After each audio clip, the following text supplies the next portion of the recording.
Cherthala police സ്റ്റേഷനിലെ ഓണാഘോഷം വർണ്ണാഭമായി. മുഖ്യമന്ത്രിയുടെ മെഡൽ നേടിയ പോലീസ് ഉദ്യോഗസ്ഥർക്കുള്ള അവാർഡ് വിതരണവും ഇതോടൊപ്പം നടന്നു. ജില്ലാ പോലീസ് മേധാവി മോഹനചന്ദ്രൻ IPS ഉദ്ഘാടനം ചെയ്തു. ചേർത്തല പോലീസിന്റെ നേതൃത്വത്തിൽ ഓണാഘോഷവും മുഖ്യമന്ത്രിയുടെ മെഡൽ നേടിയ പോലീസ് ഉദ്യോഗസ്ഥർക്കുള്ള അവാർഡ് വിതരണവും സംഘടിപ്പിച്ചു. ഇത്തവണ ചേർത്തല സ്റ്റേഷനോടൊപ്പം ട്രാഫിക് യൂണിറ്റും ഓണാഘോഷത്തിൽ പങ്കെടുത്തു. പോലീസ് ഉദ്യോഗസ്ഥരും അവരുടെ കുടുംബാംഗങ്ങളും ചടങ്ങിൽ പങ്കെടുത്തിരുന്നു. ഓണസദ്യയും ഓണക്കളികളും ഒരുക്കി. ജില്ലാ പോലീസ് മേധാവി മോഹനചന്ദ്രൻ IPS ഓണാഘോഷ പരിപാടികൾ ഉദ്ഘാടനം ചെയ്തു. ഒരു സെൻസ് ഓഫ് പോസിറ്റീവ് എനർജി നമ്മളിൽ ഉണ്ടാക്കും. അതാണ് ഈ ഒരു കൂട്ടായ്മയുടെ ഒരു മുമ്പെല്ലാം ഇത് കുറച്ചെല്ലാം ലിമിറ്റേഷനോട് കൂടി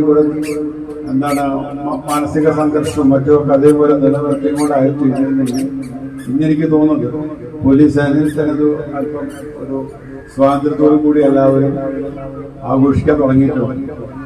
നിങ്ങളുടെ ഡ്രസ് ചോയ്സ്, നിങ്ങളുടെ ഡ്രസ് കോഡ്, പിന്നെ എത്ര പേർക്ക് ഇത് എങ്ങനെ ഈസി കണ്ടെത്തി എന്നുള്ളതായിരുന്നു എൻ്റെ സംശയം. ഇതെല്ലാം ഇപ്പോൾ ഈയിടെ ആയിട്ട് കാണുന്ന പുതിയ ട്രെൻഡാണ്. Cherthala ASP Harish P. ജെയിൻ അധ്യക്ഷനായി. Cherthala SHO G. അരുൺ സ്വാഗതം പറഞ്ഞു. മുഖ്യമന്ത്രിയുടെ പോലീസ് മെഡലിന് അർഹരായ Cherthala SI Suresh, senior CPO Satheesh എന്നിവരെ SP-യും ASP-യും ചേർന്ന് ആദരിച്ചു. തുടർന്ന് ഓണസദ്യ നടന്നു.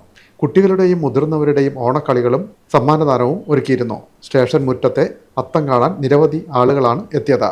പോലീസ് ഓഫീസേഴ്സ് അസോസിയേഷൻ സംസ്ഥാന കമ്മിറ്റി അംഗം PK അനിൽകുമാർ, പോലീസ് അസോസിയേഷൻ ജില്ലാ president KP Binu, traffic SI Saji എന്നിവർ നേതൃത്വം നൽകി.